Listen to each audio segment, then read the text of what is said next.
अस्सलाम वालेकुम। ये एक सवाल पूछा गया है कि how do we make our kids और children more fluent in English. आजकल एज यू नो कि this is the age of English. English is spoken throughout the world, and more than 1 billion people speak English. And why we do feel the importance of English in our family, in our home, and why do we want to make our children more fluent? Because English is the language of the world. Everywhere we see this language. English is the language of computer. English is the language of science. English is the language of diplomacy. English is the language of media. English is the language of medicine. Each and everything. Each and every terminology, I can say, that is in English. That's why it is the most important language of the world. So the question, how do we make our children more fluent in English? تو سب سے پہلی بات جو ہے وہ یہ سمجھنے والی ہے کہ بچہ اللہ تعالیٰ نے انسان کو بہت زیادہ صلاحیتوں سے نوازا ہے، اور جو چھوٹا بچہ ہوتا ہے اس کو ویسے تو ایک ہمارے مائنڈ کے اندر ایک چیز ہوتی ہے جس کو ہم لیڈ کہتے ہیں، لینگویج ایکوزیشن ڈیوائس. یہ تو ہر پوری زندگی ہمارے اندر موجود رہتی ہے، مگر چونکہ بچہ چھوٹا اس کا مائنڈ ابھی بلینک ہوتا ہے تو لیڈ اس کو لینگویج کو سمجھنے میں مدد دیتا ہے. ایک آپ نے فریز سنی ہوگی کہ child is a father of man. یہ اکثر سی ایس ایس کے اسٹوڈنٹس جانتے ہیں کہ child is a father of man, کہ بچہ آدمی کا باپ ہے. تو یہ کہاں پہ ہم اس کو استعمال کرتے ہیں؟ یہ اسی لینگویج کے زمرے میں ہم استعمال کرتے ہیں، کیونکہ ایک نسل جب لینگویج نہیں بنتی ہے تو ایک نسل اس لینگویج کو جب بولتی ہے تو وہ لینگویج کے اصول مرتب نہیں کر سکتی. آنے والی نسل، انہی لوگوں کی آنے والی نسل کی لینگویج جب ان کے آنے والی نسل کے لیڈ میں سے گزرتی ہے تو اس کے جینڈر بھی ٹھیک ہوتے ہیں، اس کی آپ کہہ لیں کہ سنگولر اور پلورل بھی ٹھیک ہوتے ہیں، اور لینگویج کے اور باقی جتنی بھی انفلیکشنز ہیں اور بہت ساری چیزیں ہیں. یہاں پہ اس وقت میں یہ ذکر نہیں مناسب سمجھ رہا. تو ساری کی ساری چیزیں بچہ ٹھیک کرتا ہے. تو پہلے تو ہمارے مائنڈ میں یہ کانسیپٹ آنا چاہیے، اور یہ کانسیپٹ نوم چومسکی نے 1957 میں دیا تھا. کیونکہ نوم چومسکی وہ آدمی ہے جو ابھی بھی حیات ہے، امریکہ کا بہت مشہور، وہ اس وقت جو ہے وہ زیادہ تر تو وہ ڈیموکریسی کی بات کرتا ہے، مگر وہ بہت بڑا لنگوسٹ ہے. اس سے پہلے بیہیویئرزم کی فلسفی جو چلی آ رہی تھی اس کے تحت یہ کنسیڈر کیا جاتا تھا کہ بچہ ماحول سے سیکھتا ہے، بچہ نقل سے سیکھتا ہے. تو نوم چومسکی نے اس کانسیپٹ کو کہ لینگویج جو ہے یہ پرسکرپٹیو ہوتی ہے، اس کو نگیٹ کیا اور کہا کہ لینگویج ڈسکرپٹیو ہوتی ہے اور لینگویج بولنے والے زیادہ امپورٹنٹ ہوتے ہیں، لینگویج امپورٹنٹ نہیں ہوتی. اب آگے چلتے ہیں. اس بات کو آپ سمجھ لیں کہ بچہ لینگویج خود سمجھتا ہے، خود اس کے اندر مائنڈ کے اندر ایک چیز موجود ہوتی ہے جس سے وہ لینگویج ٹھیک کرتا ہے.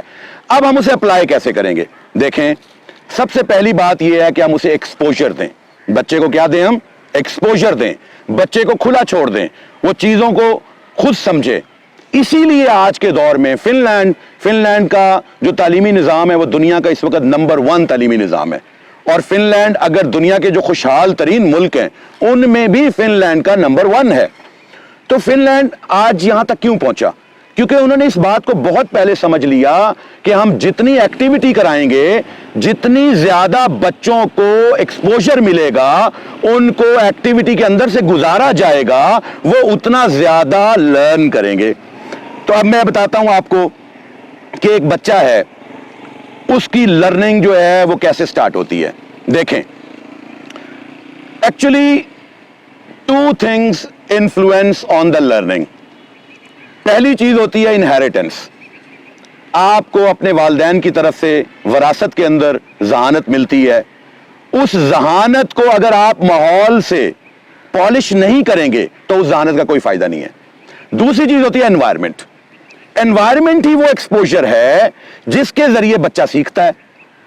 اب ہم اگلی بات یہ کریں گے کہ اب بچے کو ہم سکھاتے ہیں 2 طریقے سے. ایک طریقہ ہے ڈائریکٹ میتھڈ، ایک طریقہ ہے گرامر ٹرانسلیشن میتھڈ. اب ہمارے گھروں میں کیا ہوتا ہے؟ ہم کہتے ہیں بچوں یہ ہے ٹیبل، टेबल का मतलब है मेज। जब हमने उसको मतलब बता दिया, वो कभी भी टेबल को सही तरीके से याद नहीं कर सकेगा, क्योंकि सारा दिन वो उर्दू में बात कर रहा है। वो उसको जो फिलॉसफी होगी, जो आसानी होगी उसको, वो आसानी उसको मेज कहने में होगी। ये ग्रामर ट्रांसलेशन मेथड है, इसके जरिए आप कभी भी ना जाएं।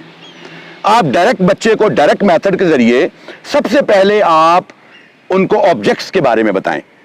देखें, ये बात बड़ी गौर तलब है, पेरेंट्स अक्सर ये सवाल करते हैं, और पेरेंट्स के लिए ये बात जरूरी है कि बच्चों को कभी भी पहले कॉन्सेप्ट्स के बारे में ना बताएं। कॉन्सेप्ट्स चूंकि एक चीज होती है मटेरियल और एक चीज होती है एब्स्ट्रैक्ट। बच्चे को आप मेज दिखा के बता सकते हैं कि दिस इज टेबल। बच्चे को आप ईमानदारी नहीं दिखा सकते, आप ये नहीं कह सकते दिस इज ऑनेस्टी। उसके बाद आपने क्या करना है, बच्चे को कोशिश करनी है आपने उस एक ऑब्जेक्ट के साथ आप एक फ्रेज बना दें। मसलन उसी ऑब्जेक्ट के साथ, अब बॉल थी ना, बॉल के साथ आप लगा दें पिक द बॉल, आप लगा दें किक द बॉल, आप कहें होल्ड द बॉल। बॉटल है, बॉटल को आप कहेंगे ओपन द बॉटल। तो आप एक फ्रेज बना के बच्चों को पेश करें। ये दूसरी स्टेज में आपने आना है। उसके बाद आप क्या करें, अपने बच्चे को हमेशा आप एनकरेज करें कि वो क्वेश्चन करे, वो पूछे what is this, what is it, what is that, what is this. इस तरह के वो क्वेश्चन करे। उसके माइंड में जितने क्वेश्चन आएंगे उसको उतनी ज्यादा आसानी पैदा होगी कि वो जल्दी उन चीजों की तरफ जाएगा। उसके बाद हम बच्चों को पिक्चर्स गेम दिखा सकते हैं। एक पिक्चर आप उनको दिखाएं, उस पिक्चर में तकरीबन कोई 50 से 100 के करीब ऑब्जेक्ट्स होने चाहिए। सीनरी हो अगर, या क्लासरूम का मंजर हो, या किसी बिल्डिंग हो, या बाजार का मंजर हो। उसके बाद बच्चे से कहें कि इनमें से ऑब्जेक्ट्स पिक करे, चीजें पिक करे। तो ये प्रैक्टिस बहुत अच्छे तरीके से आप करा सकते हैं। उसके बाद आप रोल प्ले इस्तेमाल करें। बच्चे को कहें कि आपका जो कैरेक्टर है, फेवरेट कैरेक्टर, अब आजकल कार्टून चलते हैं, आप किसी भी फेवरेट कार्टून को बच्चे को कहें आपका फेवरेट कार्टून कौन सा है, वो बताएगा जी मैं जी फलाना मेरा कैरेक्टर बेहतरीन मुझे अच्छा लगता है। आप कहें कि आप ये खुद बन जाएं, वो खुद मिकी माउस बन जाए, वो डोरेमोन बन जाए, वो इसी तरह कोई और जो भी कैरेक्टर है जो उसको पसंद है, इस तरह वो रोल प्ले करे, वो उनके अंदाज में बोले, उसे एनकरेज करें। गलत बोले ठीक बोले, उसे एनकरेज करें कि बस वो बोलने की कोशिश करे, क्योंकि लैंग्वेज एक कम्युनिकेशन है। अगर उसका तलफ़ुज़ ठीक नहीं है, वो गलत बोल रहा है, कभी भी उसे डिस्करेज ना करें, उसे बोलने दें। फिर उसके बाद आप देखें, आजकल बच्चों के, चूंकि मेरा फोकस है एक्टिविटी बेस्ड लर्निंग पे, आप जितनी एक्टिविटी कराएंगे बच्चे को, ब्लॉक्स आते हैं, ब्लॉक्स आप खिलाएं, ब्लॉक से बच्चों को कहें कि आप वर्ड्स बनाएं, ब्लॉक से मुख्तलिफ किस्म के फ्रेज बनाएं। तो इस तरह की जो एक्टिविटीज हैं, जितना ज्यादा आप एक्सपोजर देंगे बच्चों को एक्टिविटीज की तरफ, चीजों की तरफ, तो उतना ज्यादा बच्चा जल्दी लर्न करता जाएगा। और सबसे इंपॉर्टेंट बात, मैं अपनी वीडियो खत्म करने लगा हूं, सबसे इंपॉर्टेंट बात कि आप जितना ज्यादा बच्चे के साथ डायरेक्ट मेथड यूज करेंगे, उतना जल्दी बच्चा पिक करेगा। आप उर्दू उसके सामने ना बोलें, आप उसके सामने डायरेक्ट मेथड यूज करें। क्यों? क्योंकि आप देखें, मैं आपको एक मिसाल देता हूं। एक 7 साल का बच्चा है, उसे आप इंग्लैंड भेज दें, 2 साल बाद वो आएगा तो उसको अंग्रेजी आती होगी, वो वहां के माहौल से सीख गया। आपने माहौल देना है उसको। यहां पे कोई ये महारत नहीं है कि अंग्रेजी कोई बहुत बड़ी जुबान है तो वो उर्दू वाले को नहीं आएगी, ऐसा कोई मसला नहीं है। सारे बच्चों की एक जैसी इंटेलिजेंस है, एक जैसी लैड है। हर बच्चा अपनी एनवायरनमेंट में जो जुबान चल रही है वो उसको सीख रहा है। तो मेरी यही सजेशन होगी कि बच्चों को ज्यादा से ज्यादा एक्सपोजर दें। आप जितना एक्सपोजर देंगे उतनी जल्दी वो फ्लुएंट हो जाएंगे। Thank you very much. Allah Hafiz.